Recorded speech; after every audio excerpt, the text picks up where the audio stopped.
Welcome to Pratidwani, where we try to humanize science. I'm your host, G.V. Pawan Kumar. I'm delighted to introduce you to my guest on this episode, S Santhanam. Santhanam is a physicist and a professor in the Department of Physics at Indian Institute of Science, Education and Research, Pune. He is a theoretical physicist, and his research interests include a variety of topics, including chaos and nonlinear dynamics, quantum chaos, quantum computation and machine learning, statistical physics, complex networks, extreme events, and all put together in the form of complex systems per se, which is quite fascinating and also very interesting and has tremendous amount of applicability in various different situations in nature and in artificial situations, which is within the pursuit of human knowledge endeavor. Santhanam did his PhD from Physical Research Laboratory at Ahmedabad and subsequently did postdoctoral research at IBM and also moved to Germany to work at the Max Planck Institute in Dresden and returned to PRL for a short stint and then later on joined IISER Pune as a faculty member. Santhanam is not only an excellent physicist, he also is a prolific columnist and has written for various newspapers including Hindu, Indian Express and other platforms, and his thoughts are always interesting and provokes very interesting questions when one reads a lot of things what he has written. He also has keen interest in utilizing computational approaches to solve problems of societal relevance, and a lot of interesting work including during the time period of COVID pandemic led to some very interesting findings from his own research. In this particular episode, we discussed his biography and how he developed his interest in physics, his experience of studying at Hyderabad University as a MSc student, the ecosystem in that particular university, and also his experience in working at PRL and other places. He also tells us about his experience on learning and doing research at quantum classical interface and its correspondence principles, extreme events, data analysis leading to machine learning, and importantly, we have a very interesting discussion on complex systems in a slightly more broader context. We discussed some important aspects of physics and its role in society and how academics can contribute to the betterment of the society per se. There's also a very interesting segment in Tamil where Santhanam describes his research with an interesting analogy. Don't miss that. We also discussed about his interest in writing, especially at the interface of science and society, and also some thoughts he has expressed on politics and other aspects of it. Santhanam wonderfully combines intuitive thinking of physics with computational approaches to study many interesting problems, especially related to complex systems, and he elaborates all these things very beautifully in this particular conversation. Santhanam and I work at the same department, and I've always found discussion with him both illuminating and extremely interesting, and I continue to learn a lot from Santhanam, and I'm sure all of you would also enjoy this particular discussion. This is Pratidwani, where we will try to humanize science with S Santhanam. Hello Santhanam, welcome to Pratidwani. I'm delighted that you could make some time for this conversation. Yeah, thanks Pawan. It's a pleasure to be on this show. I've been seeing it and even listening to this when I do the morning walks and all that. Very happy to be on this side of the show. Yeah. Thanks for inviting. Yeah. So we will get started with some basic questions related to your own biography. How you got interested in science? Could you please tell us a little bit more about it? Okay, so my interest in science goes back to my school days. So I wouldn't say that I was exclusively interested only in science, mathematics and so on. I had a wide range of interests, including in literature, many other things, for instance, reading newspapers was one of my passion. So I would read newspapers quite extensively, so much so that whatever little English that I learnt actually comes from reading newspapers rather than actually attending classes in school and so on. So reading, especially newspapers, it opens your vistas to a whole lot of things, because there you will find sports, culture, politics, and a Absolutely. whole lot of things. So I also sort of got interested in very many things. In fact, I could say that on politics, I am almost a political junkie. Yes. I like it. I have no.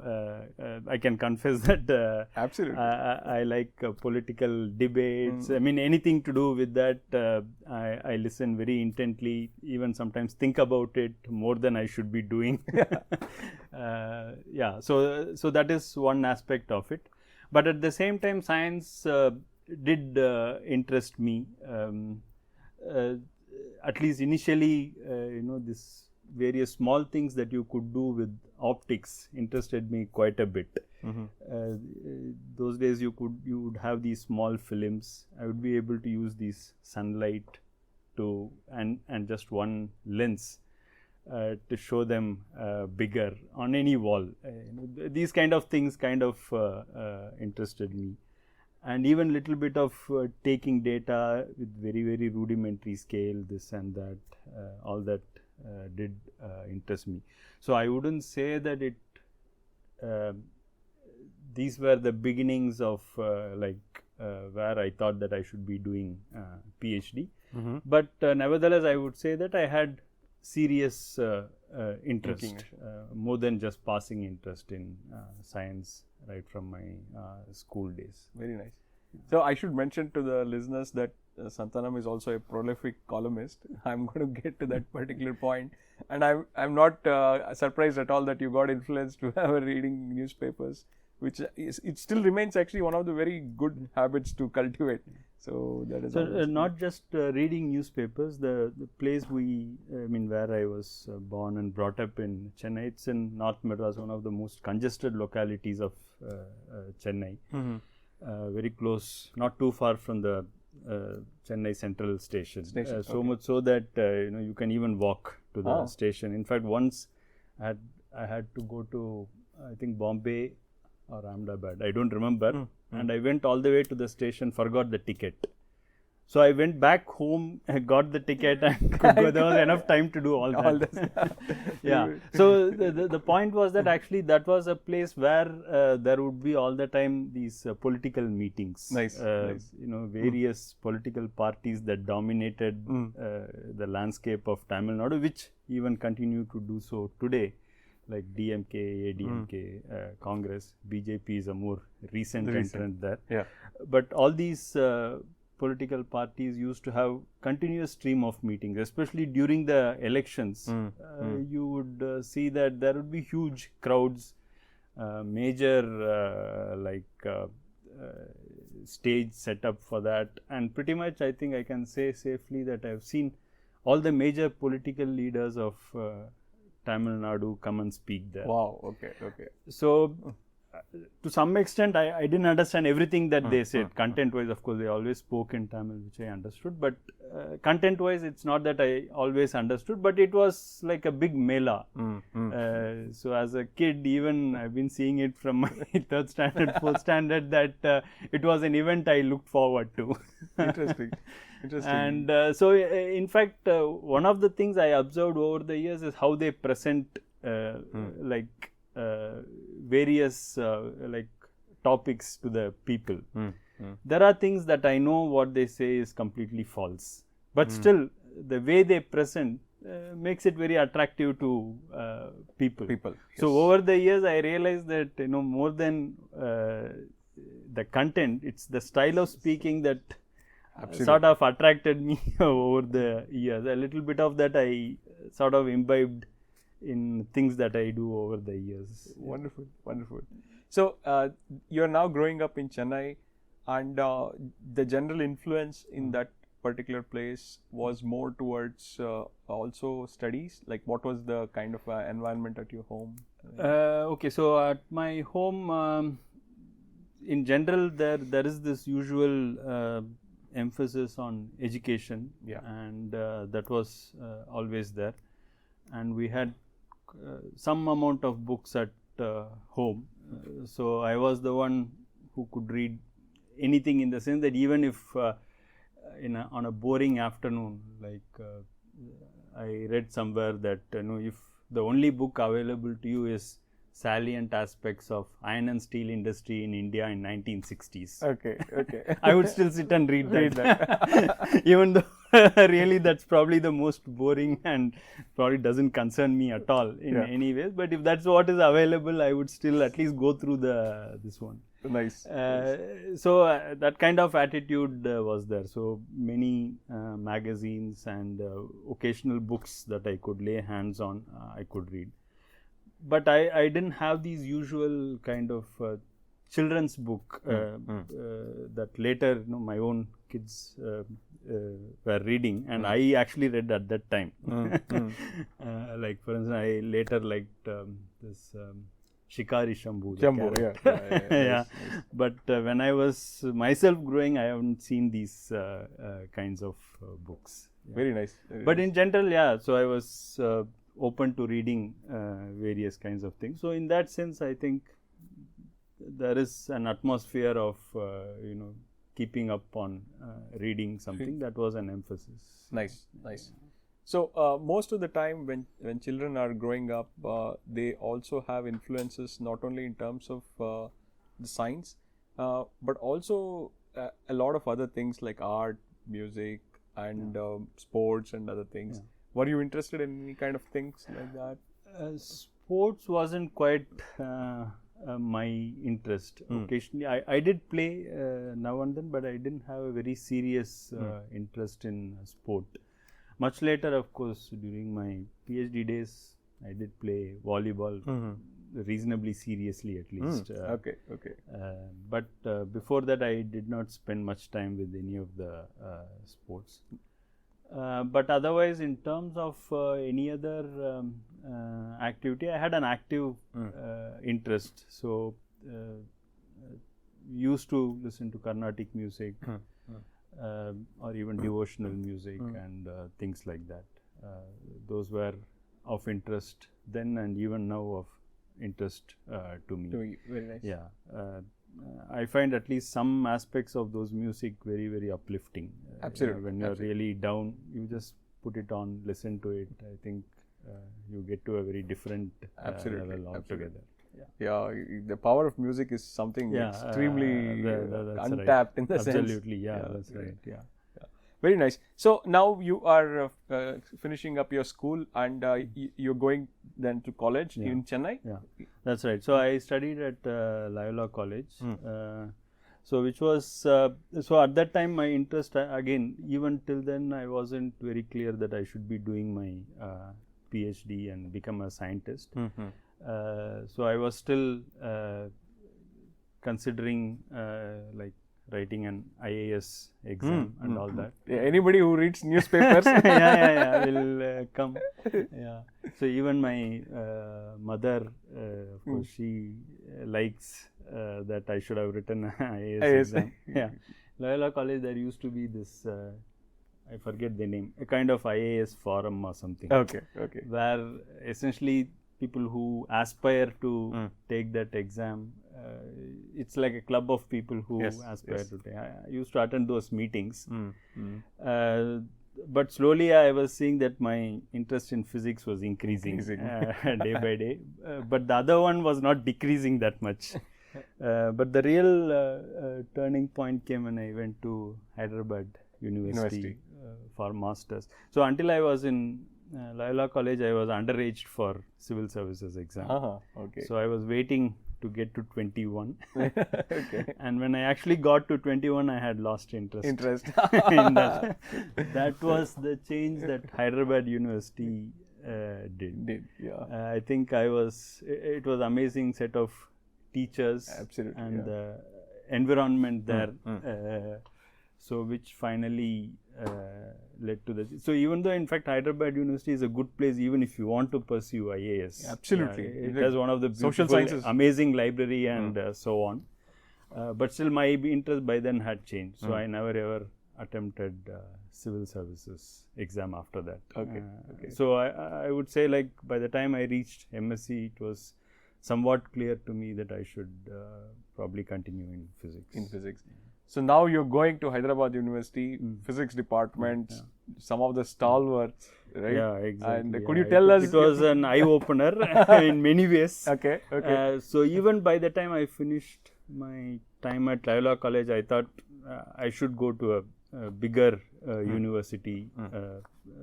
First of all, you had students from all parts of the country there at Hyderabad University. Yes, yes. And of course, the teachers were real stalwarts. Yeah. Many of them had made a mark in their fields. Yes, yes. And so, for instance, one of the very first classes was taught by Professor Subodh Shanai. Shanai, wow. You would know him for sure. Yes, yes. Yeah. He's an amazing teacher. Yes. Yeah. So he presented us all this Lagrangian, Hamiltonian mechanics. So it virtually blew me off the floor in a sense. And also the style of presentation, what they expected of us. Everything was completely different. It was no more that you had a syllabus, someone will teach, and there is set of problems. You do that, and you're more or less prepared for the exam. Write the university exam and clear it. So here it was much more open. You don't know what kind of questions are going to come. There is no point in seeing last 3 years question papers or all that didn't matter at all. Yes. And also there is no clear prescribed textbooks. There is some sort of a textbook being followed, but that's not being precisely followed page. Many of the teachers were not quite doing that. Okay. So in a sense, I think you will now have to really go to library, look up different books, study from various sources.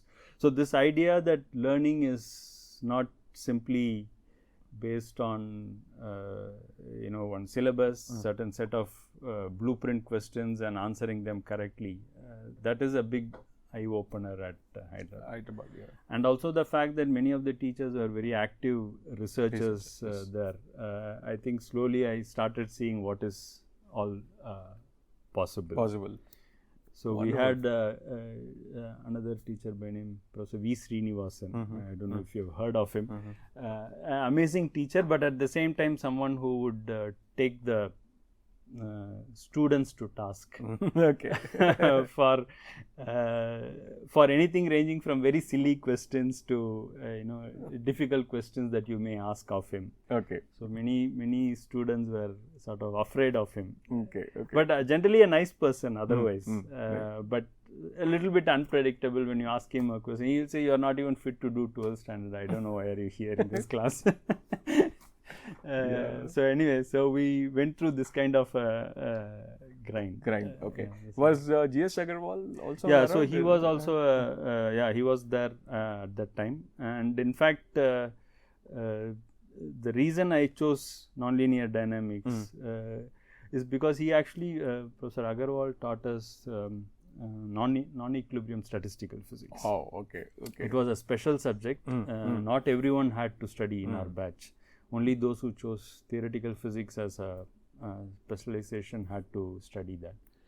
And so in that non-equilibrium statistical physics, there was he actually gave one or probably 2 to 3 lectures on what is called the logistic map, which is a very simple mathematical equation that displays chaotic dynamics. Okay. Very unpredictable dynamics, so to speak, for the common audience. And that was my beginnings of when I first saw something interesting about dynamical systems. Okay. So that is where I would say a little bit, at least the first seed of taking nonlinear dynamics seriously came from. Before that, in fact, I did not know that such a thing as nonlinear dynamics. And in fact, it's never ever emphasized in the usual physics curriculum. Even though even the basic physics books do have nonlinear systems, it is never taught from that point of view. Absolutely. So he was a very good teacher, and I think if you listen to him intently, seriously look at every word of his, you will actually get quite a lot from him. I too have heard him because I met him after I became a researcher in optics, right. because he's a very big person in optics. That's right. Yes. And even now, prolific. My word. Prolific. That's right. Amazing. So now Hyderabad University also has this great sea of student body, which is very active not only in scientific aspects but also they are very politically aware. Correct. It's one of the very few universities which actually had this multifaceted viewpoint. Did you also find that during your time? Yeah, so it was there, at least those were, so at that time it was not, there were these organizations, student bodies, but not yet politically affiliated to any political party. So there were 2 or 3 different student bodies. You could roughly say someone is a centrist, someone is probably a little bit of left wing, right wing. But it was all a bit hybridized, a little bit mixed up, but absolutely there was no a political party, I mean a student body saying that we are affiliated to this party. That did not exist at that time. So there were elections, and so in fact one of my batchmates, my own classmate, he became the vice president of Students' Union. Of course, we worked together for his elections and all that. So to that extent, we did campaigning, campaigning and all that. Nice. It was not expected because the student body was entirely dominated by social sciences and humanities people. Exactly. And it came as a surprise even to us that actually our batchmate won and made it to become the vice president of Students' Union. It's like very similar kind of experience. During my undergraduate times, although I was in sciences, I also participated in this. Although more in the background, because I used to write speeches. I've also done that, writing speeches. That's right. But that was a big surprise. So wonderful. So now Hyderabad has then laid foundations for you to become a physicist. You are already thinking about becoming a physicist. That's right. So in fact, I would say my serious thoughts about becoming a physicist started from Hyderabad University. Maybe if I had not joined there, maybe I would have thought differently. But I would say that was where it all began. Wonderful. So now you finish your MSc there, and then where do you move forward? So from there I went to PRL for PhD.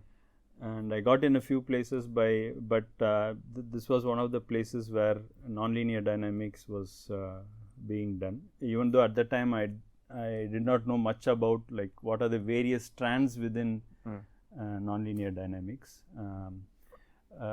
but I knew that it was being pursued there. So I went to PRL, and it was not even clear to me at that time that whether I would get to work with people working in nonlinear dynamics. But I think it happened later on. So in fact I went a bit late for PRL interview. They said on particular day 9 a.m. I went at 10 a.m. one full hour late. It's just because I didn't read this one properly. In those days you would get a paper letter. I didn't read it properly. I went in at 10 a.m. and told him, I've come for interview. He told me it's all over. Go back. So then he said, is this the way? I mean, it was a clerk. He told me, is this the way you will come? I told him, sorry, I didn't notice it. So then he said, you wait. And anyway, it took several hours for. Exactly. You would be in the queue. And in the queue, and it happened. The one thing I realized is in those days the interviews were much longer than we do. Absolutely. Today. So now everything is much faster. Turnaround times are faster. So we are talking what year roughly? So this is around 92, 93. 93. Okay, nice. So so that's how I got into PRL. And then in PRL, of course, PRL for listeners is a physical research laboratory in Ahmedabad. It has also played a very significant role in the Aditya mission, which has actually been launched today. Today, we are recording this on the day of the Aditya mission launch.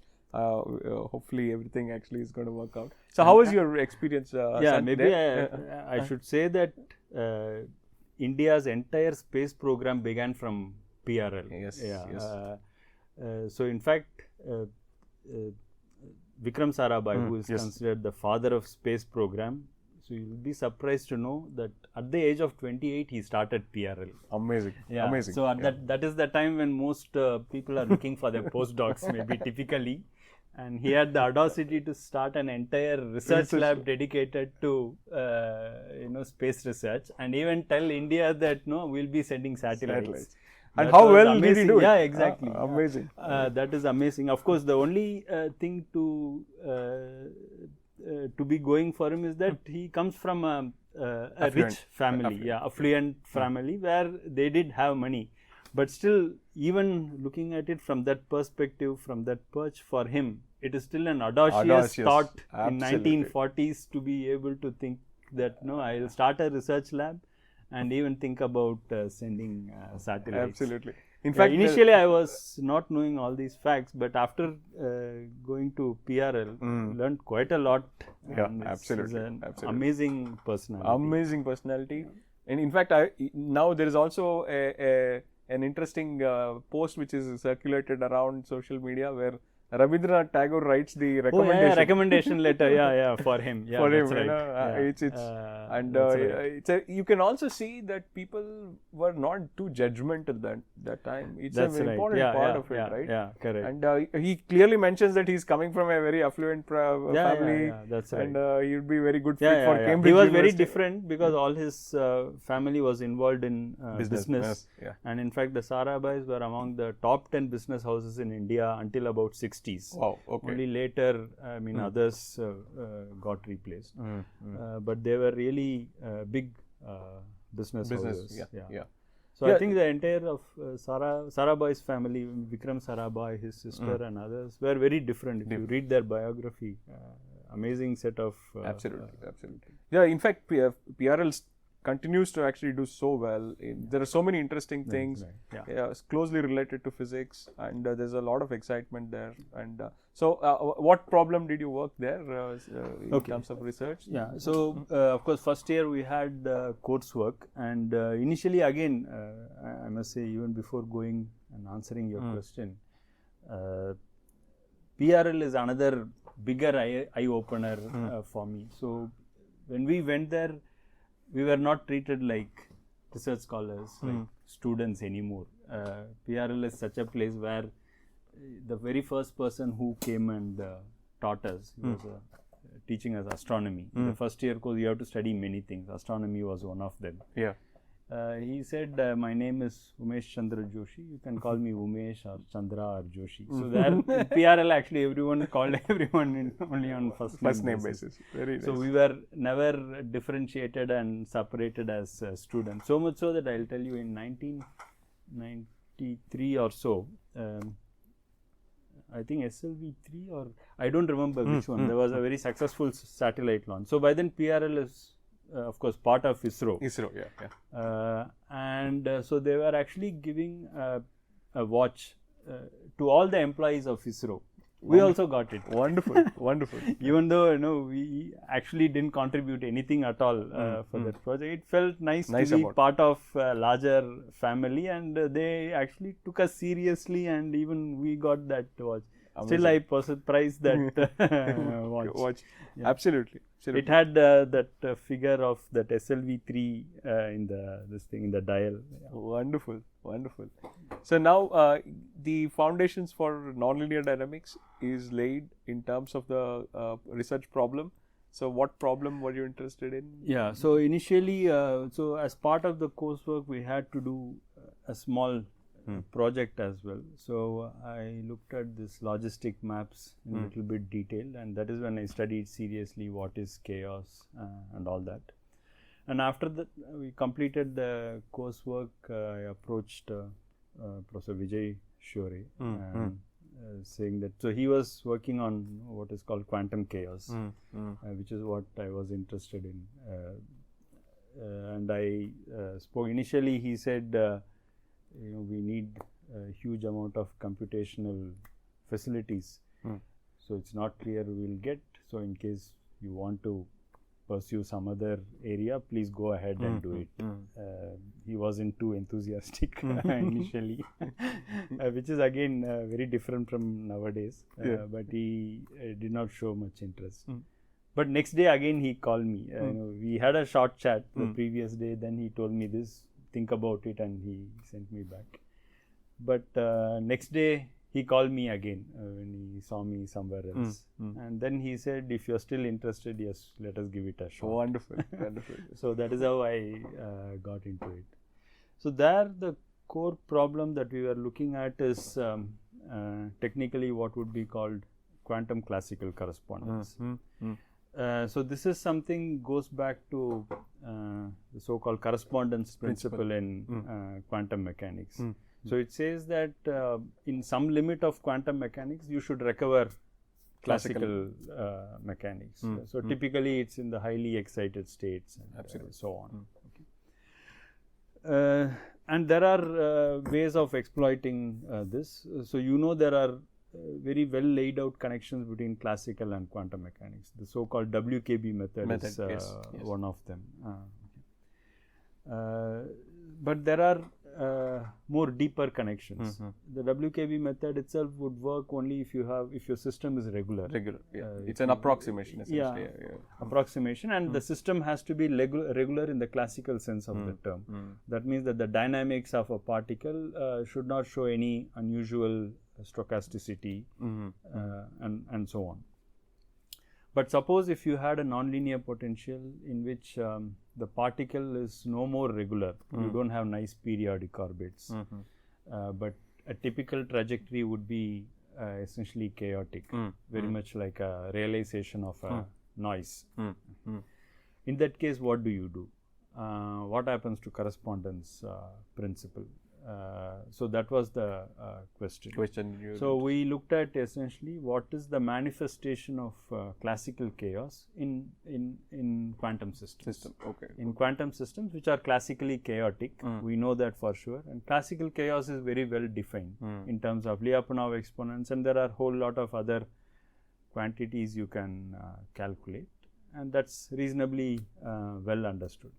But when you quantize those systems, it's not clear how to extract a sense out of this quantum chaos. It's not even clear what quantum chaos meant. So there are some people who had declared that there is no chaos in quantum dynamics simply because quantum dynamics itself is linear and so on. And there are others who say that forget whether it's linear or not. We should look at the somewhere the fact that classical dynamics is chaotic should make a difference in quantum system. Very nice. So you should basically see that connection. So that is another point of view, and so that in some sense is quantum chaos. Like you look at the manifestations of classical chaos in the quantum regime. Nice. And it takes very many different forms. There is no one phenomena, but it's a collection of various tools, various techniques, various phenomenology, and again it applies across the board in various scales, starting from nuclear physics to astronomical scales. You can see these effects all across. Absolutely. In fact, this is one of the remarkable aspects of nonlinear dynamics, because to whatever extent I have been reading and trying to understand, and I'm also increasingly getting interested, thanks to Santhanam, I should mention that, because I have been consulting and also talking to him in understanding this breadth of phenomena which it can cover is truly amazing. Right? That's right. So essentially, I think if you have even one particle in a nonlinear potential, you are in business for chaos. Or if you have more than one particle, again you will find chaos somewhere or the recipe other. For chaos. Recipe for chaos is all over the place. And certainly, like many nucleons or many electrons.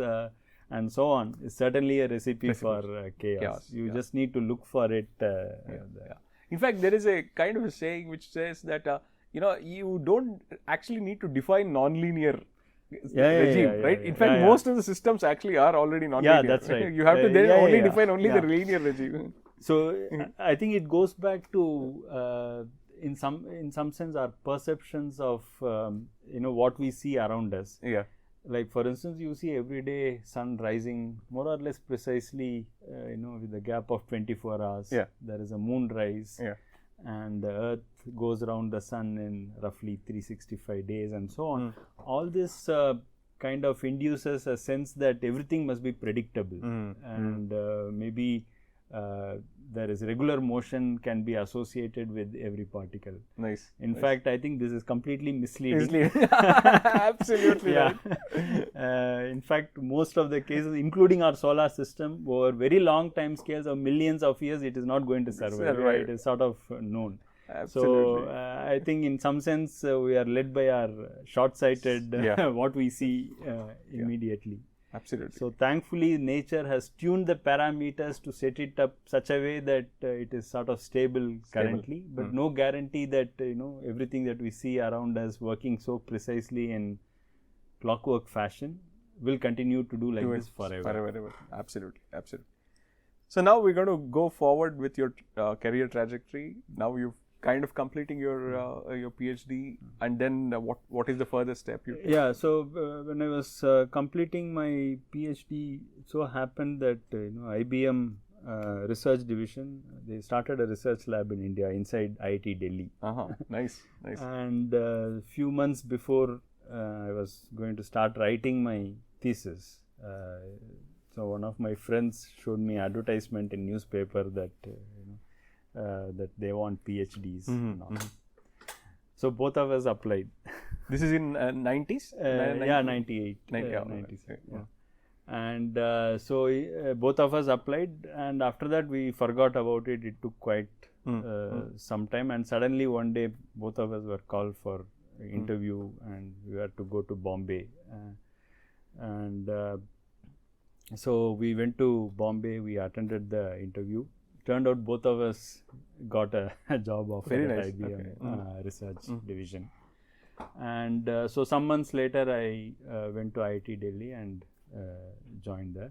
Again, it opened a very different perspective there, because I was in a very academic sort of place. PRL is a research lab where apart from theoretical physics, there were many other areas. Yes. So when I said PRL opened my eyes, it opened my eyes to many other areas, like for instance, I learned what it means to say in situ measurements. Yes. That was a common word used, or what it means to say plate tectonics. These are the kind of things I got used to listening to various talks and things like that.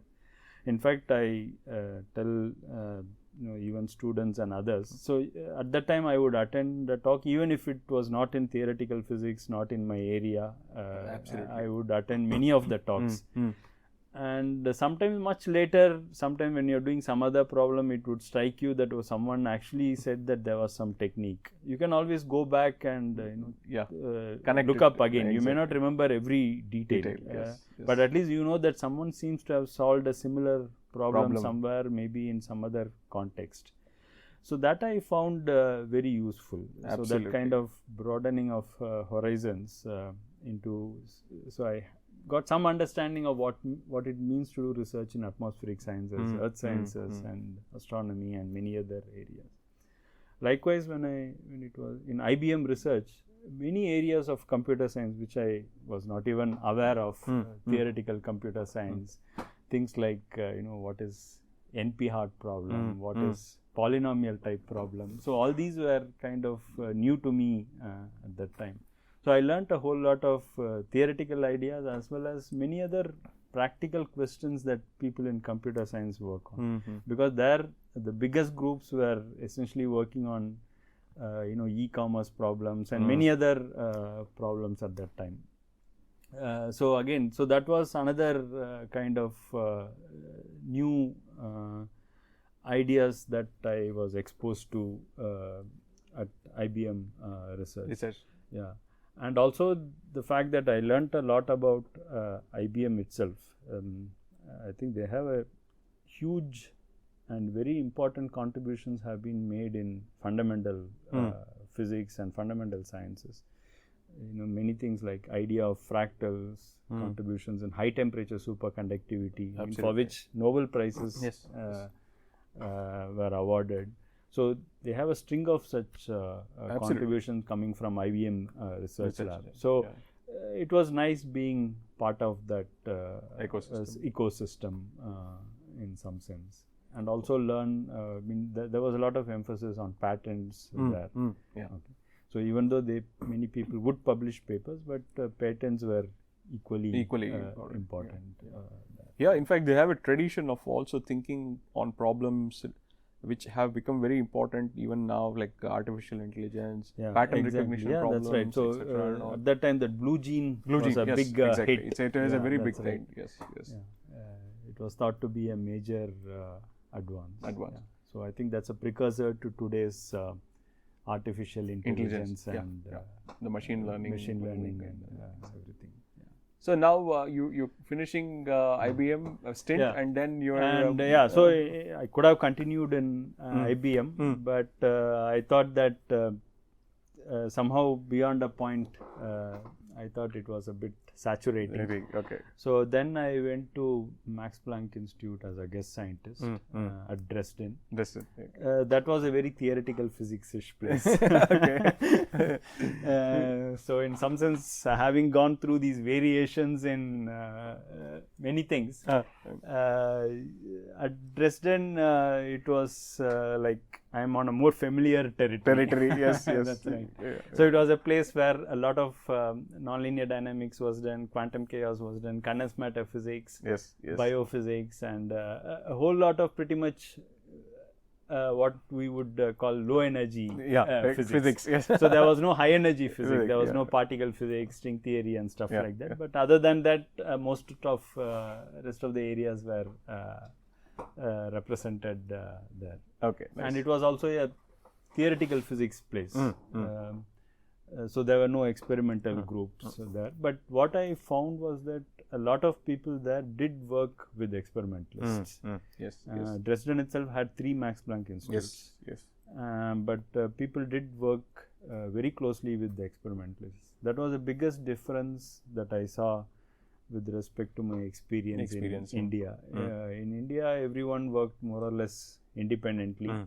Very rarely you would see like recognized leaders in the field working together on a paper, meeting together to discuss and doing things together. Absolutely. In fact, one of my friend used to say that in atmospheric science, they collect very important data, spending a lot of money in the experiments, but people generally apparently don't tend to share data easily.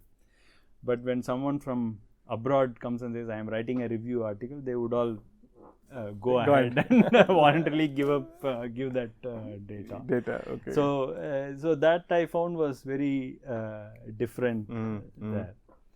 And another thing was that, of course, the kind of wide spectrum of complex systems that was done there, that was something I learned there. Even though I was mostly coming from chaotic dynamics background, I learned a lot more about general complex systems there. Wonderful. That's and in practice, I could see that like you somehow had more time to spend on your academic research work. Absolutely. There.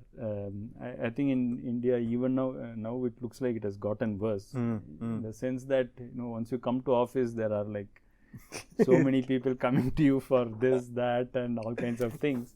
But there I have seen like people sitting like 3-4 hours very easily, like concentrating on one thing. So here the implementation of chaos is real. That's it. Yeah, that's right. Anyway, tuned to all these disturbances. Yes. But then I think that was a different experience. True. Yeah. So now you also finishing Max Planck, and then you're moving ahead and that's right. So after Max Planck Institute, I returned to PRL as a faculty, and so I was there for 2.5, 3 years, and then from there I joined IISER Pune. You also spent some time in Oxford, right? Like no, that I did later. Later, later. After on. joining IISER Pune, I spent short stints. Okay. Nice. So, what made you come back, Sant? What was the reason you came back to India? Easily, you could have probably stayed. Right. Yeah. So this question actually never arose in my mind because I always thought that I should come back. Yeah. And in fact, I think once that initial that excitement wore off of seeing a foreign country after a few months, just looking forward to coming back in the long term. So to that extent, I was just looking forward to coming back to India. But also in general, overall, see, whatever you do, at least from my own perspective, was that you are essentially a small cog in a much bigger wheel there, or what you are doing essentially as just a drop there. Absolutely. Whereas here, I think it can probably make a difference. It can make a bigger difference here. That was always at the back of my mind.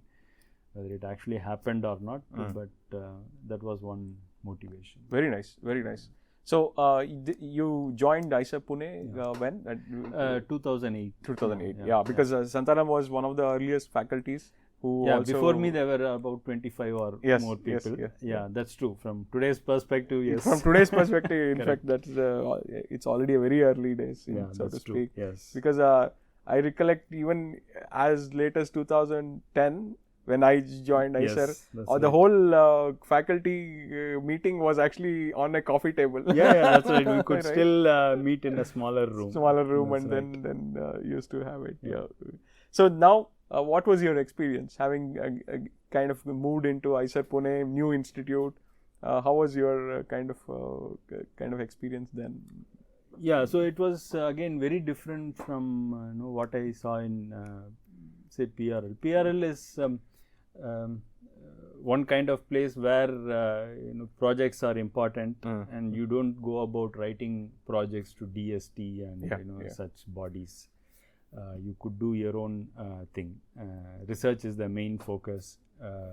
Teaching is secondary, if at all anyone is teaching at all. The only teaching is for the PhD students. So you could spend years without teaching anything. So the coming to IISER, I think teaching was something that I was looking forward to. So little bit of that I liked when I was teaching at PRL also. So that is one thing I look forward to here with more students. But also the fact that there was a lot more activity here. So money is not always like assured for you if you want to pursue something. Of course, in the early days, I think there was a lot more research money available relatively easily, but over time it got a little more difficult. But all the time there was this emphasis that we should keep writing projects, and it also initially it was I also found it a bit unusual and difficult, but I realized that over time it also helps you sharpen your thinking. If you have to convince a third party that put your money for this project, how would you convince?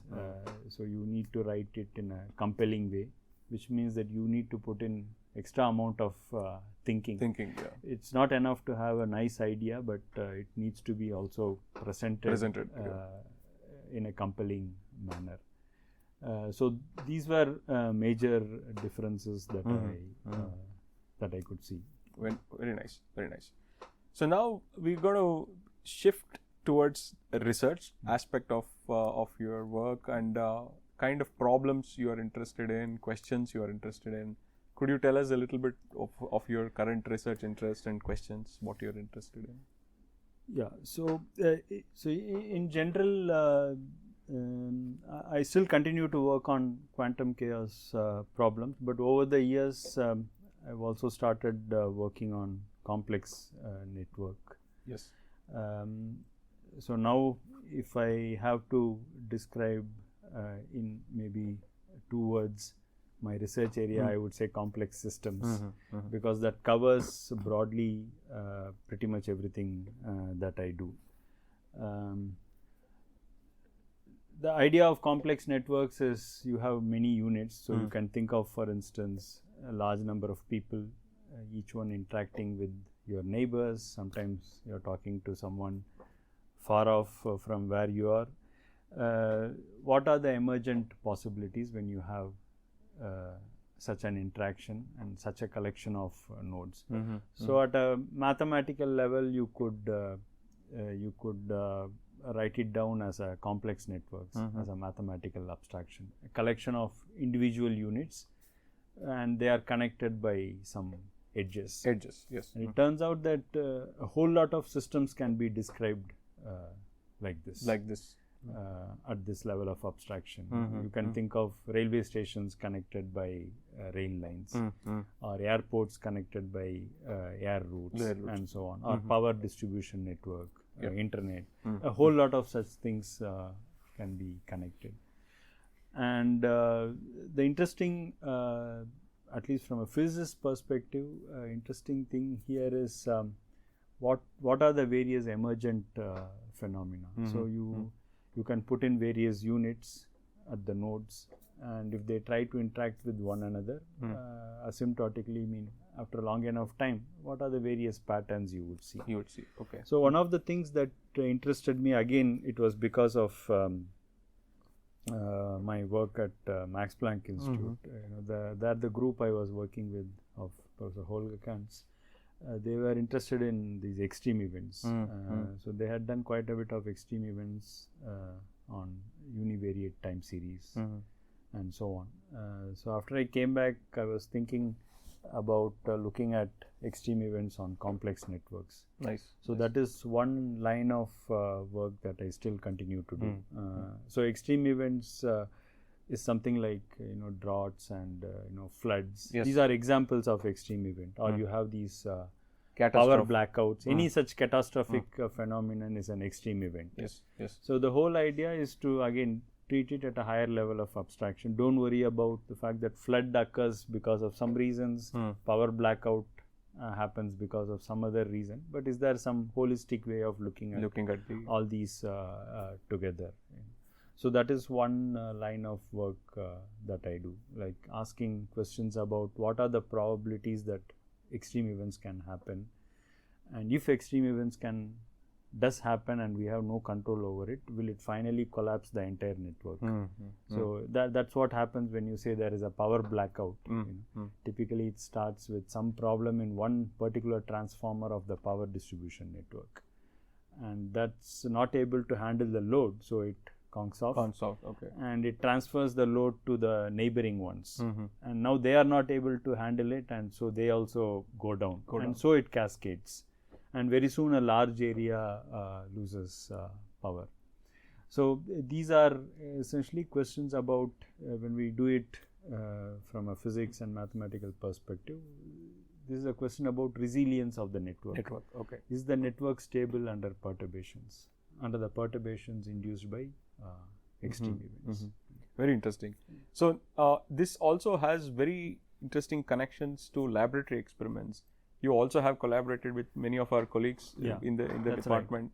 Could you also tell us what is the interface of the work? So there we were looking at again certain quantum chaos problem. So essentially, like if you had a chaotic system, and these are time dependent systems, which means that let's say you have a cloud of atoms and you are pumping in energy to that. What are the various things that can happen? So what we know for almost 40-50 years is that localization is one outcome. Localization meaning that you keep giving energy to it. Initially it will start absorbing energy, and because it absorbs energy, it will start diffusing initially. But after some time it will not absorb the energy. It will simply say that you give me whatever energy, I am not going to take it. It localizes. The cloud will not expand anymore. in a form? No, essentially you are dumping the energy to the environment. Okay. So it's in a sense, form you can think heat of it. Yeah, that's right. Yeah, the system is not anymore able to absorb it. So this is an important phenomenon in condensed matter. This kind of localization. Okay, so there are these models called Anderson localization and so on. So this phenomenon in quantum chaos is similar to this Anderson localization. It's a very broad phenomenon under disorder. Okay. So we were looking at what happens to this localization if you. So this happens under particular conditions. It happens in a quantum system, and you have to give energy periodically. The model is called kicked rotor model for those who technically know it. You have to give it periodically. But suppose we ask the question, if you don't give it periodically, instead you put in some randomness in it, what happens? In that case, you will lose this localization. Okay. It's a very delicate quantum effect, and you will lose the localization. So you will completely go to classical behavior. So it will keep expanding diffusively. Nice. That is one outcome. But on the other hand, what we devised is if you take this noise from specific kind of distribution, Levy distribution again for those who know about it, but essentially think of it as some tailored distribution, you could still maintain this localization. In other words, technically you would say that I can control the decoherence in spite of the fact that there is noise. Nice. So essentially, so this is one of the important results that we obtained, that you could have a control over this localization effect, even though it's delicate. You could control it by certain what would be called a fluke engineering approach. And this was actually experimentally demonstrated by Umakant. Yes, our colleagues. Yeah. So that was a joint work that we did. So it took, in fact, it didn't happen instantly. The way I am saying, it's not like we thought of this idea and immediately I go to Umakant. And it took actually years. Yes, absolutely. In fact, some years after he joined, I told him this possibility that this system of atomic kicked rotors can be realized in his optical lattice setup. Yes. Of course, initially he also didn't take much interest. I mean, you know very well, like even experimentalists, when a theorist says something, they would say that, okay, this is theorist's world, we shouldn't immediately get into it. So it took some years before he could be convinced that it is something doable. So, but in any case, we were talking continuously for 3-4 years before we decided that we'll actually do it. Initially, a 5th year student did something to show that something like this is realizable in the lab here. Nice. And then, of course, we took it up with the PhD students, and it took several years before it could be. It actually a beautiful work. Yeah, it was a good work, and Umakant's lab has a big contribution. Yes. So you also have worked on problems which has very interesting connection to information kind of percolation in social media networks. There is some recent work which has come out. Would you want to tell us a little bit about it? It's very interesting work. Yeah, that's right. So again, this is, as I said, was interested in various aspects of complex networks. So this is the work that you are referring to is with my students Ritam Pal and Anjaney Kumar. So this is essentially, you must have heard these terms called what is it, echo chambers and so on. I mean, these are now bandied about quite a bit. Okay, so it turns out that this echo chamber effect, people have been working on models for information transmission, opinion dynamics as it is called, for very many years. But recently there have been some models of opinion dynamics which were able to sort of reproduce this echo chamber effect. Okay.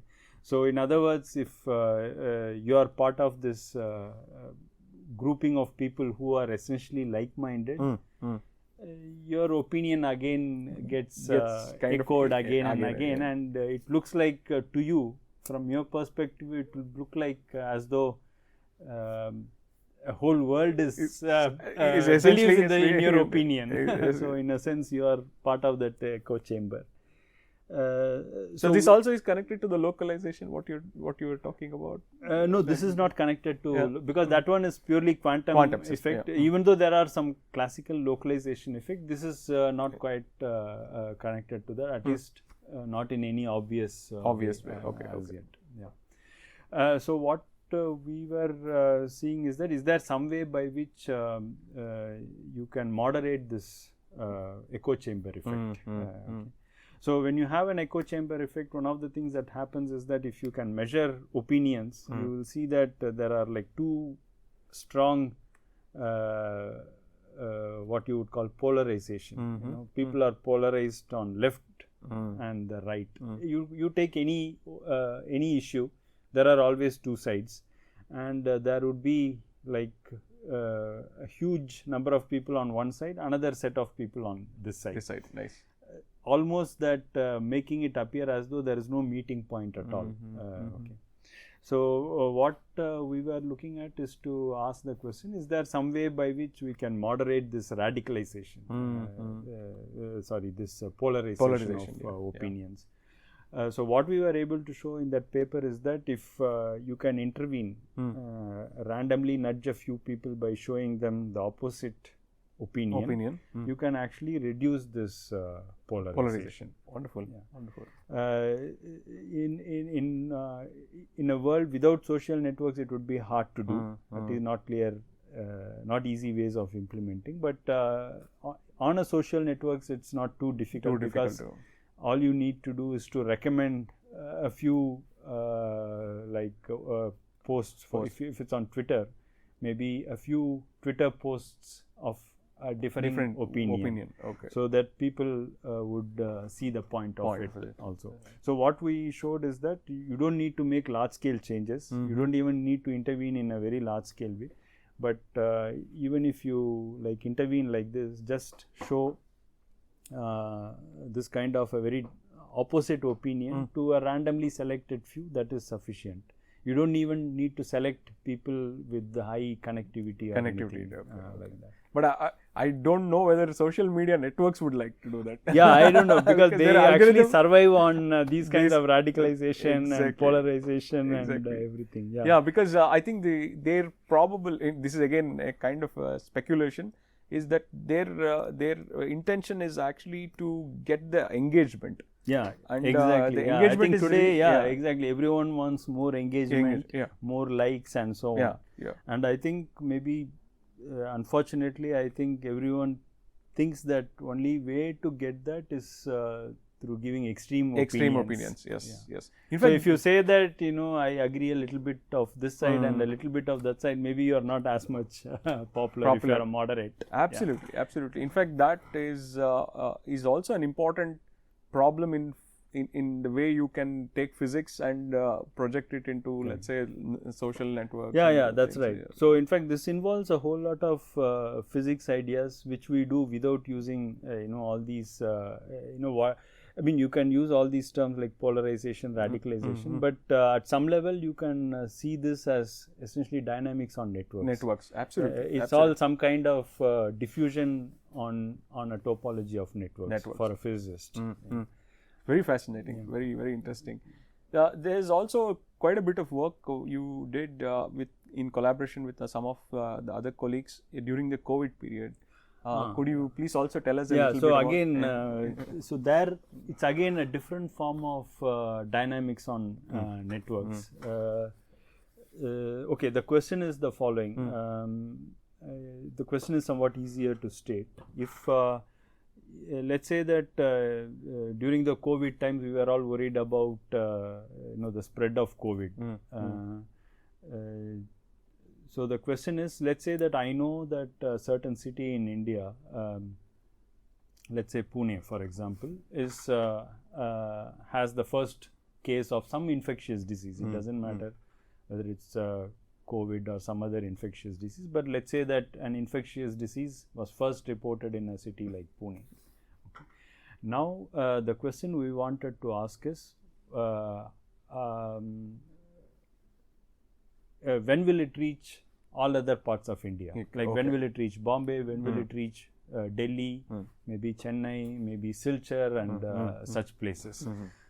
So, depending on how long it is going to take to reach other cities of India, you can give a rank, a hazard index with respect to this outbreak location, that is Pune.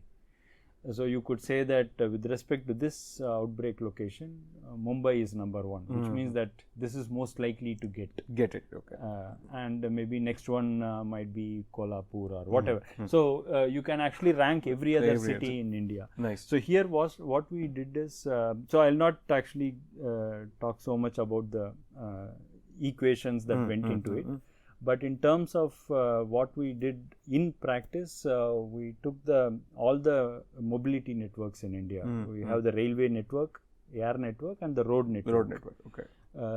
And essentially, we did simulations of our what is called the SIR model simulation, augmented with these mobility and kinetics. And we were able to now you could decide your outbreak location. You could say that you could choose whatever you want. In fact, we had created a online resource which is still available for people to see. You choose any city or town in India as your outbreak location, and immediately the system would calculate the hazard rank for all other cities. Nice.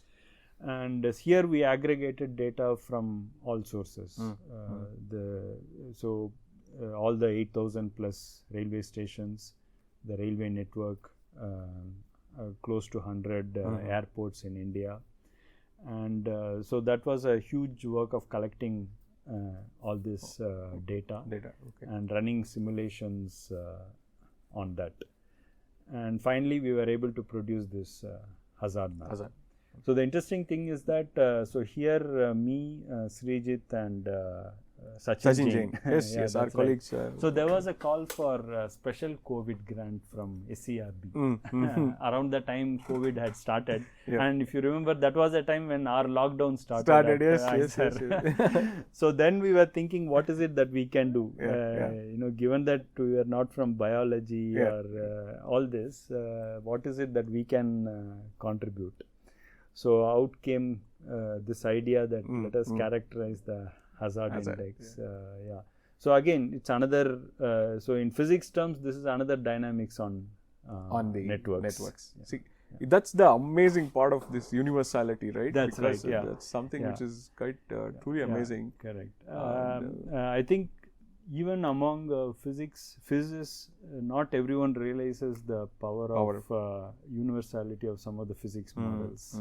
Absolutely. In fact, Feynman mentions In fact, even I'm not sure I realize all the potential of it. It is amazing. I think the more and the more you read, you realize that you can apply it to very many phenomena even outside of physics. Absolutely. So, for instance, in machine learning, Ising model is used. What we call as Boltzmann machine today, again goes back to Hopfield model, which goes back to Ising model. So I'm not sure Ising, when he wrote down the model, would have thought that someday it would be used as a machine learning model. Absolutely. In fact, Feynman does mention this in a very interesting lecture he would give to students who would have not been doing very well in the course. Maybe you would have heard about this. Because he at some point of time tells that one of the ways to learn physics, or rather any subject, it would probably be equally applicable to other places, is to look at it as some kind of a node and a network. And there's also a very nice diagram in one of the lectures what he's given it. And you know, if you look at also some of the great physicists, their approach was not very different, right? Because they could connect these nodes and networks in the knowledge networks, so to speak. And it makes a very fascinating way of looking at it. That's right. So in a sense, I think it. I mean, you always think in terms of particles, interactions, but now you realize that these models have much more validity even outside of physics. Yeah. In fact, nowadays all complex systems, including climate change problem and other things, are related to these kind of these kind of things. In fact, network idea is very useful. Of course, even though mathematicians have been studying networks for almost 200 years. Absolutely. But I think the physicist's contribution is very unique in terms of this ideas of scale-free network and all, which is relatively new, I would say, in the last 20-25 years or so. Okay. Very nice. So now we're going to just move to another step where we're going to discuss a little bit about your science and its interface with society. So there are at least 2 points I would want to touch upon. One is that you are also a prolific columnist, and you will have to just tell us how you got interested in writing for slightly more general audience, because Santhanam also regularly writes articles in various different newspapers, including Hindu, where Hindu is one of the platforms, and also recently there is an article in Indian Express. I would of course link all these things in the show notes, so the listeners can go back and check. But tell us a little bit more, Santhanam, about this first point of your interest in interfacing with the society and how you've been able to develop that. Yeah, so writing is something that came from reading. In the sense that, like I told you, I used to like reading newspapers, whether it's Tamil newspaper or English newspaper.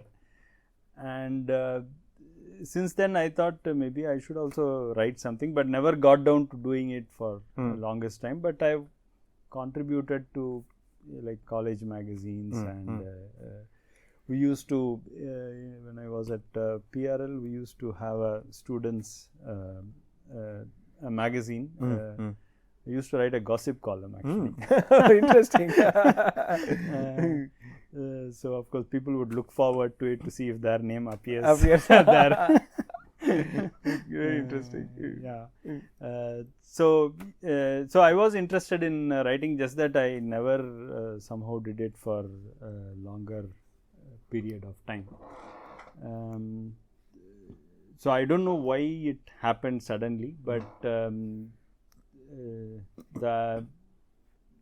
maybe the idea is that I should give it a serious try.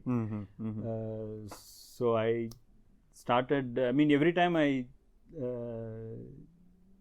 write about something, first I don't start writing. At least my way of doing is I would first think about it for a long time, first decide what I want to write, and then think about and see whether there is enough that I'll have to say. I mean, is there new that I can say, and is there a point that I can make?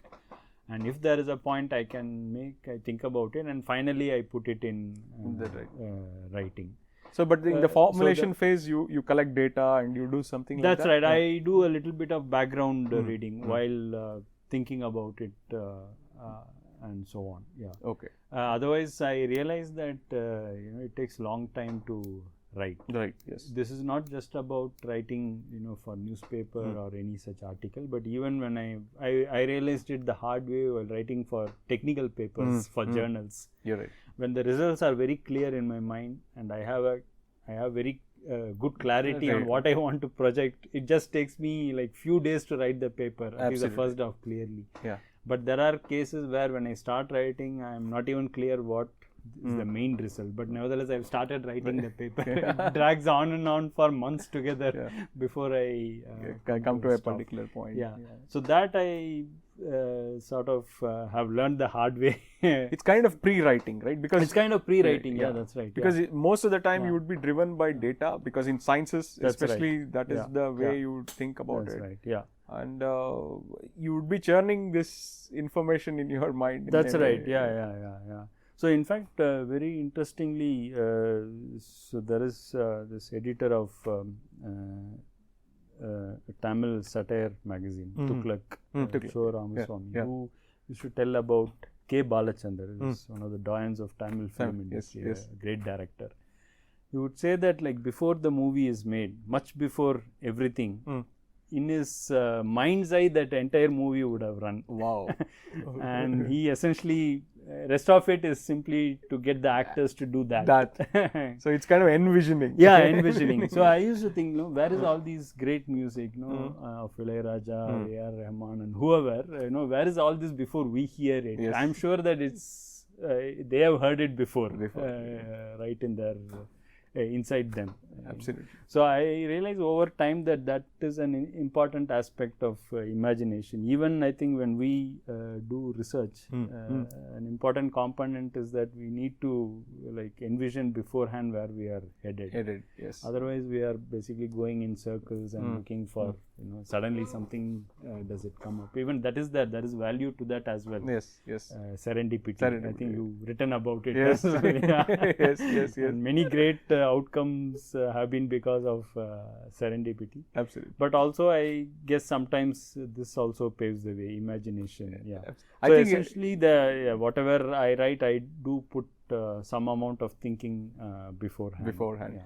In fact, there's I think a quote attributed to Buckminster Fuller is that I found out where I am going only by heading out somewhere else. Yeah, that's right. Like that. So, but that initiation of actually looking at the problem first and then that's right. So when I as you said, when I look for material to write about, then sometimes my viewpoint, I've gone in thinking that maybe this is how it is, and when I look at evidence, that completely changes my viewpoint. Absolutely. So that has happened. Yeah. So, but this aspect is something which was very interesting, and also I'm also intrigued. The process of writing, even though we call this as pre-writing, orients your thoughts very, very interestingly, right? Yeah. Because that's an important way of putting your thoughts into some particular form. So one thing special I would say writing for these kinds of, especially newspapers, there is a stringent space constraint. Space constraint, exactly. When you are told that you can write for 100 pages. Of course, I am always amazed at judges whose judgments run into hundreds of pages. But there is something saying for them because they are not allowed to explain later. Yes. So whatever they want to say, they have to say in the judgment. They don't get a second chance to explain and talk about it later. And do elaborate anything. And all that. Absolutely. So, but I think when you're given 800 words or something like that, then you have to think even more how you can convey the point within that short space. That is an additional work that you have to do. It's exactly what you would do if you're making an advertisement. You get about 10 seconds to capture the interest of the audience. Or if you are writing, say, an abstract, people are going to only read the abstract, and they should be convinced only by the abstract. So it's essentially that puts in a little more of constraint. On you'll have to think harder. Very nice. So you also, and I think that puts some discipline in your writing. That my personal viewpoint is that the fact that you have some limits put some discipline in your writing. Otherwise, in general, you can keep writing very long essays, but then I don't know how many people, at least in this day and age, have time to patience to read. Absolutely. In fact, there's also another quote attributed to some writer. I don't know the exact person, and that person says that. Since I have very less time, I wrote a very long letter. Because if you want to really write something which is very crisp, you'll have to really spend more time in editing and doing things. And things like that. Going on further to the same aspects of your writing, you also very nicely have thought through and written about things which are at the interface of science and the society. And one of the things which I kind of diligently follow is that you write at the cusp of the budget sessions. Especially, you make some very interesting observations of how that particular budget in the financial year is projected towards the sciences. What is this thing? What you've been actually following? Can you tell us a little bit more about that? Okay, so this budget is. Over time I've developed the fascination for this entire budget exercise. Yes. I mean, people might say that it's again a hangover of British Times and all that, but nevertheless, anyway, we have it. Absolutely, and, it's still one of the biggest days. It's one of the biggest things. And so, in fact, I think you probably know, before the budget is presented, a few days before, these officials have that halwa ceremony. Yes. And then they go into a hiding until it is printed, and until the finance minister rises and speaks the budget in the parliament, these people cannot come out. Yes, there is some tradition. So there is some tradition and fascination about it. Yeah. And so I also, one of the earliest articles I wrote about was, how poetry made its way into the budget and all that. Yes. So again, all these are sort of sources of fascination for me. But actually, when I read the budget papers themselves, not everything was understandable or easily understandable. So I did spend some time. I can't say that even now I understand the technical terms in the budget. It's a fairly technical document at some level. But nevertheless, it interested me that what kind of money is being allocated to science vis-a-vis rest of the things. And even when you say that a certain amount is allocated to science and technology, how is it finally reaching the end users? Like what is it that I, as a scientist, let's say I am working in IISER, to what chunk of that can I make a claim? Okay. So all that interested me. So I would look through the document. So you need to start from, budget says that so many 1,000 crores have been allotted to Ministry of Science and Technology, and from there a part of that comes to SCRB, Science and Engineering Research Board. And then it gets distributed to some autonomous bodies and finally some as extramural grants and so on. So you follow all these trails. Okay. So then when you look at it, finally, sometimes you see that even though the numbers at the top level are very big, finally when you come to the last, it's not really that big.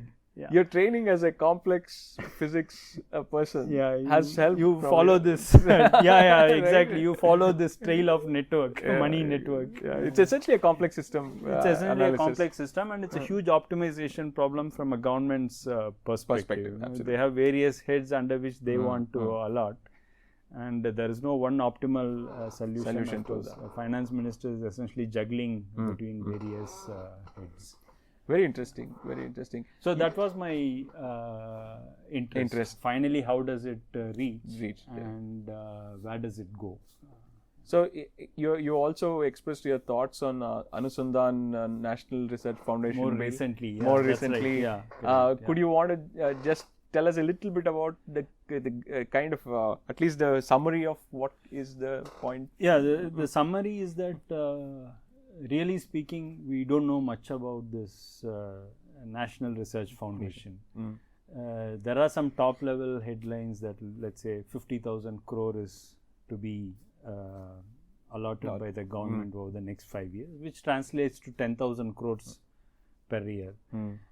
Again, we do not know if this is in addition to whatever is being allotted for research purposes, or it is exclusive of that, or it is going to be subsumed under that. So depending on what happens, we might either see an increase or we might even see a decrease. In the worst case scenario. But interestingly, it's I guess it's a sort of rationalization exercise where I think they're trying to bring humanities, science research under one body. And also probably a little bit of exercise at trying to bring together, focus industry money also into the research purpose. Of course, if you are a skeptic, of course you can pass on very harsh judgment. I would at the moment suspend all that until we see how it actually emerges. So I am not, personally I am not the one to oppose change just for the sake of opposing. We'll have to wait and see how it evolves. and there is no reason to believe that status quo is the best. It's not. In fact, we are all complaining about it. Exactly. So we should wait and see what the new dispensation and how it is going to work. Yeah, one of the crucial questions which remains is, or rather two questions which remains, is whether the contribution from the industry would be so high as expected. Yeah. And the second question is that whether it's going to still apply very well in the positive sense to small basic science. Yeah, exactly. I think these are, at least as a fundamental, as someone working on basic sciences, that is one very important question for us. And also the readiness of industries. I think government can play a role there in pushing the industry to contribute. There are many ways through tax rebates, maybe amending CSR rules and so on. But again, all these are awaited. We don't know how it is going to happen. Yeah. Absolutely. But if it happens, hopefully there will be a bigger chunk of money available. Research. So this brings me to the another part of Science Plus Society you have been playing, and of late in slightly more official terms, including as part of administration within the IISER, where you are a dean international relations. Could you what motivated you to take that up, and could you tell us what is the okay, I was not expecting to get this portfolio. I was asked, and I thought, okay, sometimes we tend to complain a lot. So I thought, okay, maybe let us take it and see. You can't always be complaining. Okay. So here, actually, this is a broad portfolio in the sense that I also take care of alumni affairs, industry relations, other university relations, endowments, CSR, and all these things. And there is also outreach. Component. That's actually one of the very strong points. Yeah, that's right. And in fact, thankfully, at IISER Pune, very well, we have very strong outreach units. Yes. There is the Science Activity Center, Science Media Center, and also the place is a little bit geared up for these kind of outreach activities of any kind in general. So it's you don't need to sort of evangelize anyone towards outreach. It's somehow part and parcel of everyone's idea that it should be done. Absolutely. If at all someone is not doing, maybe a little bit due to their own laziness or they are busy or something like that. But otherwise, I think people generally take it somewhat positively about it. Other thing is at the institution level, a lot of institutions, including IISER and IITs and a few of the universities too, actually are doing a lot of outreach. Somehow that perception in the public is that only some media or some kind of YouTube or some other social media is doing the outreach. In fact, there's a lot of work which is going on in the institution domain. That is right. So see, I think that may be because people tend to see a lot of YouTube videos, all those shorts and so on. But we do much harder field work, much harder laboratory experimental work for outreach. The kind of Science Activity Center that we have, for example, is one of the unique institutions in the country. There are not many ones of that kind in India. If at all, we are doing a lot to take it to various schools and colleges. Maybe we are not doing enough, but then they are busy all the time doing this. No, one should mention, because you also mentioned the level of engagement and also the footprint of students who have come here is enormous. That's right. But unfortunately, of course, in a country like India, it's all not a small drop. Exactly. Of course, there is always huge scope to expand, but already we are reaching the limits of our capacity. In fact, people work till 8, 9. They're almost all the time to get these things done. And every other day there is either someone coming or the team from here, they take a huge amount of things from here to demonstrate somewhere else. And it's sometimes as far as Bihar, UP or Karnataka and so on. There's in fact so it is done seriously. It's not as a hobby. It's part of the mainstream work of IISER me. Absolutely. In fact, for listeners, I would anyway link all these kind of organizations which are sub parts of IISER, and it's a very impressive kind of work which people do, and that needs far more attention to be given. That's because right. the public perception should actually also change a little bit on that. Yeah, that's important. See, it's far more easier to make a short YouTube channel for someone, talking about maybe Chandrayaan or something. But doing something here which can demonstrate some elements of Chandrayaan, solar system, and so on is much more difficult. And authentic and information. Authentic information, getting the right experts to speak about it. Yeah, absolutely. So that is the kind of work that we absolutely. Because that is a crucial element. There is so much of energy. Also, you can see that not only just students, but people of all ages do really engage, and, including people from all branches of government. Yeah, I have seen ministers and all kinds of people visiting our even foreign ministers. Foreign ministers, yeah, that's right. And they would say that we have time only for 5 minutes to visit that. But finally, when they go there, they would spend 20 minutes, half an hour easily. So that's really one of the very important engagements, which is necessary for anybody as an institution. That's really nice. So now, your thoughts also on Indian science and research ecosystem. What can actually be improved, Santhanam? Your thoughts on that? Especially one of the concerns always is the way our research students are kind of treated in terms of financial kind of that is true. Yeah, I think there is to some extent there is a question of financial incentive, but I think a good student doesn't come to do research only for the financial incentive alone. I would say it is decent, but there is always scope to make it better. But I think, my opinion is that when you go abroad, for example, we will never be able to match the salaries of a student, what they get in US or Europe or Japan and so on. But I think we can make a difference in terms of research facilities. Whether it is for students or even for faculty and so on.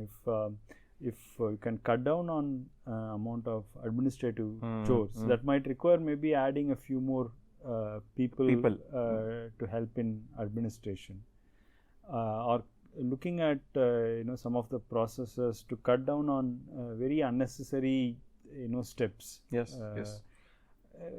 So if there is some committee that can sit through and do some of these things, you'll be surprised that you can actually save quite a lot of time. So that the person who is wasting a whole lot of time in doing these things will now be able to spend that time productively on some research purposes. Ease of doing research. Exactly.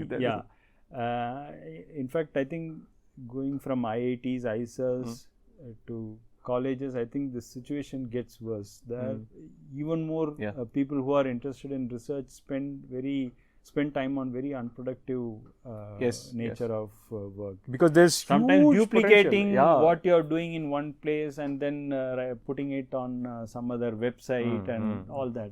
I've heard of a large number of stories of this type.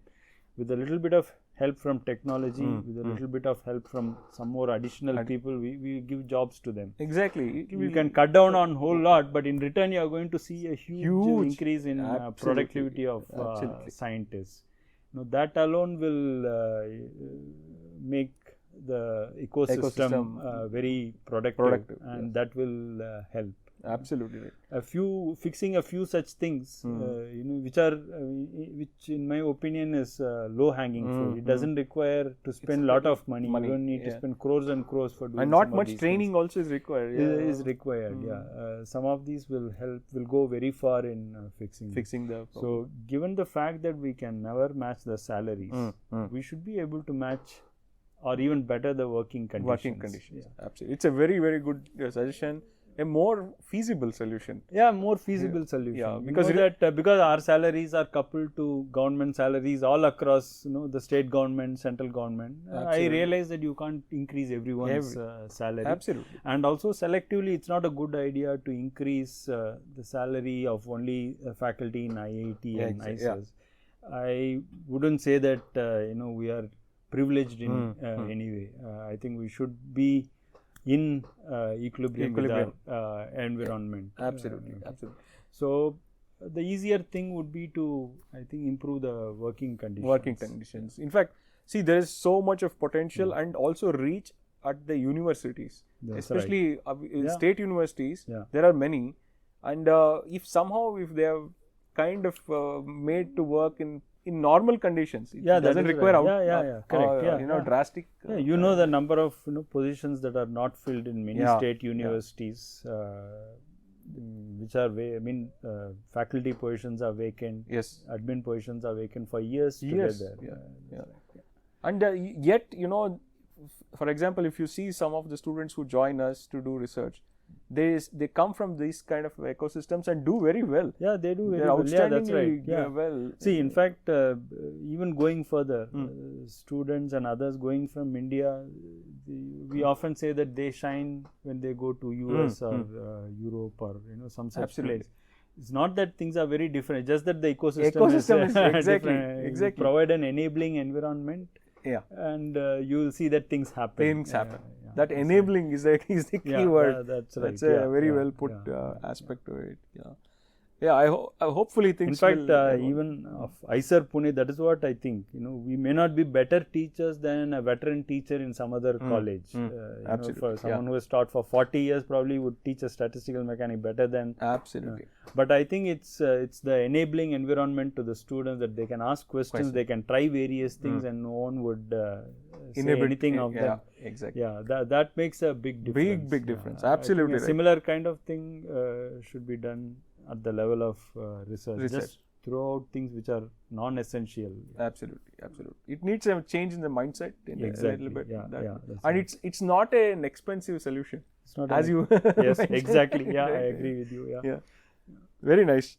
So we'll now switch to something a little bit more lighter, Santhanam. Now, one of the things I request my guests to do is to describe why they do what they do in their mother tongue. And in your case, it will be Tamil. And you can just give us a brief description of what you do, why you do in your mother tongue. Maybe I should first say that I rarely get an opportunity to talk about research in Tamil. Same here. Same with all of us. All of us. But this is just an attempt to kind of literally humanize science. That is the whole point here. என்னுடைய ஆராய்ச்சி துறை நான் work பண்ணும் research field ஆங்கிலத்தில் chaos என்று சொல்வோம். தமிழில் அகராதிகளை பார்த்தா இதற்கு கிட்டத்தட்ட அருகில் வரக்கூடிய பொருள் குழப்பம். அகராதிகள் அதுதான் போட்டிருக்கும். ஆனால் கேயாஸ் என்பது குழப்பம் இல்லை. இதை புரிய வைக்கிறதுக்கு ஆக்சுவலாக இந்த தமிழ் சினிமாவில் முதல் ஒரு சீன் ஒன்று வரும். இது எந்த சினிமான்ற பேர் எனக்கு ஞாபகம் இல்லை. ஆனால் அதில் ஒரு இளைஞன் ஒரு பஸ்ஸுக்காக வெயிட் பண்ணிட்டு இருக்கான். அவனுக்கு அன்றைக்கி ஒரு இன்டர்வியூவுக்கு போனோம். பஸ்ஸுக்காக வெயிட் பண்ணிட்டு இருக்கான். பஸ் வருகிறது, அவன் அதில் ஏறுறான். ஆனால் பஸ் சற்று அந்த பஸ் கூட்டமாக இருக்கிறதுனால அவன் அப்படியே படிக்கட்டில் நின்று கொண்டு இருக்கான். நின்று பஸ்ஸில் பயணிக்கிறான். கொஞ்சம் தூரத்துலேயே அந்த பஸ் ஆக்சிடெண்ட் ஆகிறது. அவன் துரதிருஷ்டவசமாக அவன் இறந்து போய்ட்டான். இப்பொழுது என்ன ஆகுதுன்னா, இந்த சினிமாவில் திருப்பி போகிறது, மீண்டும் பின்னாடி போய் திருப்பி அந்த இளைஞனே அதே இடத்துல பஸ்ஸுக்காக நின்றுருக்கான். ஆனால் அந்த பஸ்ஸை மிஸ் பண்ணிடுறான். அதனால் அந்த பஸ் ஆக்சிடெண்ட் ஆகுது. ஆனால் இவன் உயிர் பழிச்சிடுறான். இதுலேருந்து நமக்கு ஒன்று தெரியறது, அந்த ஒரு சின்ன மயிரிழையில் வித்தியாசப்பட்ட இரண்டு சீன்கள் ஒரு விதத்தில் ஒரு ஃப்ராக்ஷன் ஆஃப் அ செகண்டில், ஒரு மணித்துளிகளில் அவன் பஸ்ஸில் ஏறுறான், இறந்து போய் விடுகிறான். ஆனால் இன்னொரு இதில் அந்த ஒரு மணித்துளிகள் வித்தியாசத்தில் அவன் பஸ்ஸை மிஸ் பண்ணிடுறான். ஆனால் அவன் வாழ்க்கை அதற்கு பிறகு போகிறது, நார்மலாக போய் கொண்டிருக்கிறது. அதாவது கிட்டத்தட்ட ஒரு difference between life and death, ஒரு வாழ்வுக்கும் சாவுக்குமான பெரிய இடைவெளியாக இருக்கிறது. ஒரு சின்ன வித்தியாசம் இது போன்ற ஒரு பெரிய வித்தியாசத்தை ஏற்படுத்துகிறது. இதை தான் டெக்னிக்கலாக கேயாஸ் என்று சொல்லுகிறோம். அதாவது ஒரு சின்ன ஆரம்பத்தில் இருக்கக்கூடிய அந்த ஒரு சின்ன வித்தியாசம் இறுதியில் பெரிய வித்தியாசத்தை ஏற்படுத்துகிறது. இது போன்ற நிகழ்வுகள் எந்தெந்த சிஸ்டம்லேயோ ஒரு ஃபினாமினாலேயோ இது போன்ற சிறிய வித்தியாசங்கள் பெரிய வித்தியாசமாக மாறக்கூடிய தகவுகள் அதிகமாக இருந்தால் அதை கேயாட்டிக் சிஸ்டம் என்று சொல்கிறோம்.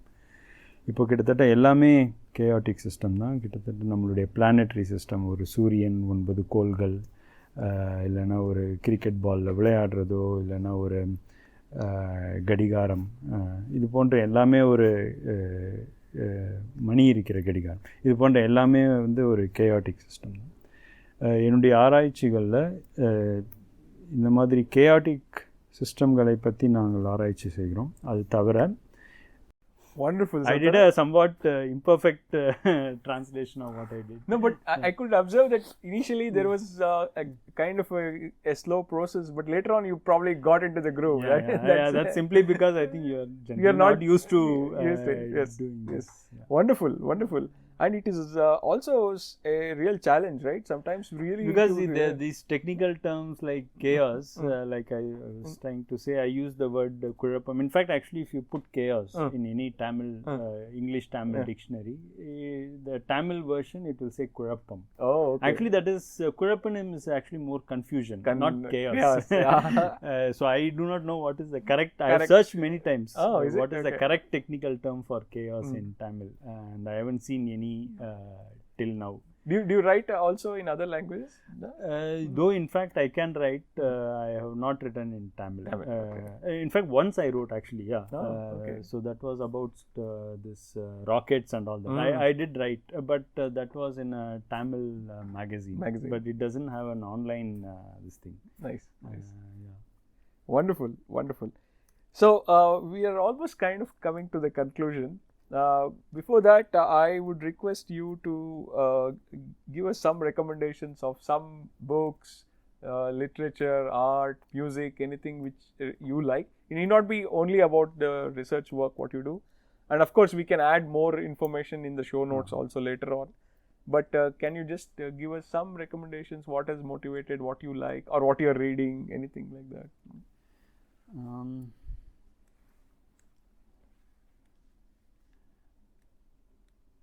Okay, so I must confess that right now I am not reading anything for the last few months.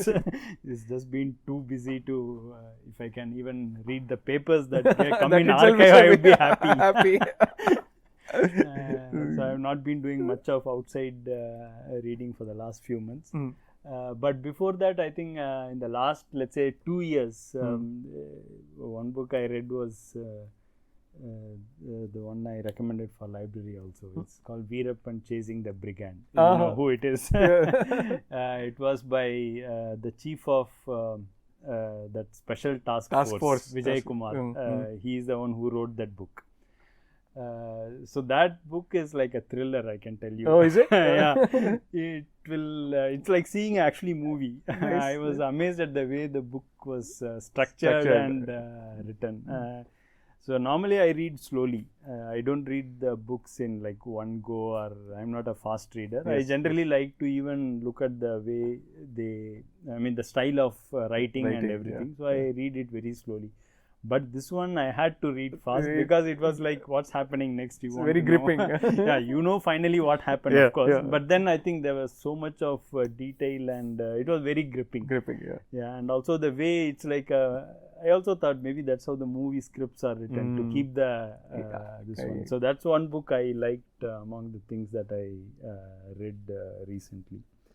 And when this movie Ponniyin Selvan came, I read this first part long back, the original in Tamil. I went back to reading it again. It is a classic. For those who know those who know Tamil, I would still say if you have not read, you should read it. But even for those who do not know Tamil, I don't know how good the translation is, but there is currently a translated version of Ponniyin Selvan. Just that it has just too many information. This Ponniyin Selvan, Kalki, who wrote it, he could have, of course, this is all about events that happened in 10th century or so.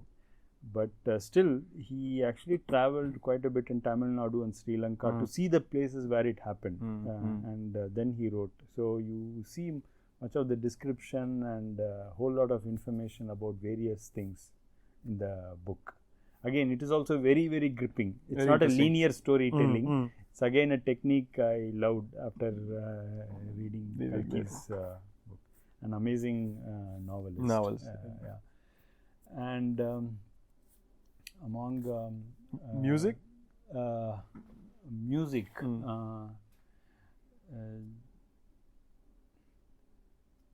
Actually, music in recent times I have I've listened to quite a bit of different this kind of groups where they use some bit of classical Carnatic music or Hindustani music, and also kind of improvise on very typical Carnatic songs. I like many of them. Let me see if I can remember some of their names.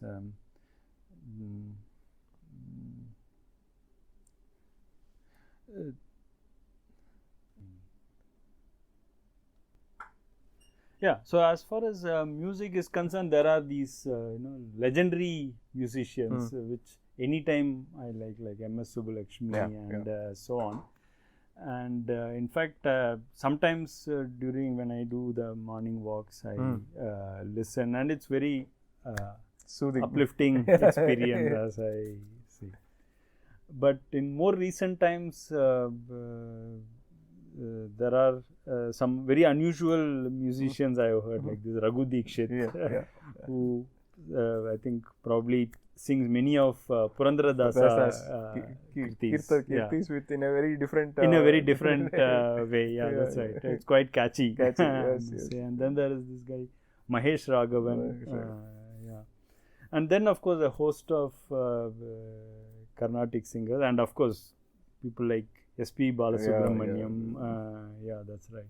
So they were like evergreen. Nice. Or K.J. Jesudas. Yes.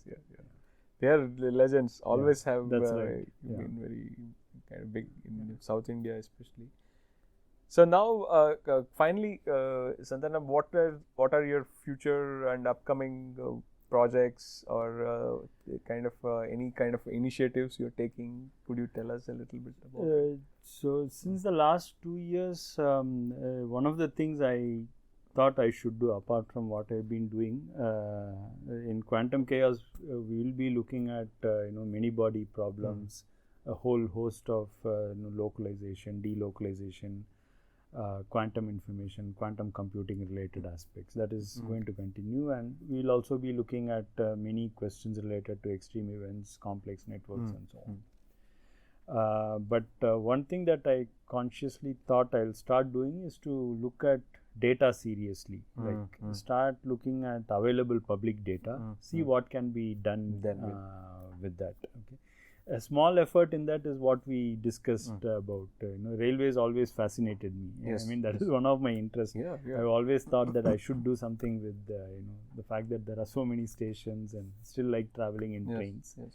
And so there is a lot of data available, some publicly, some not publicly, but nevertheless going ahead, I am going to spend a little more time on looking at data of various kinds, whether it is transport data or public opinion data, election data, and a whole lot of other data, and see if we can either there are two possible routes. One is like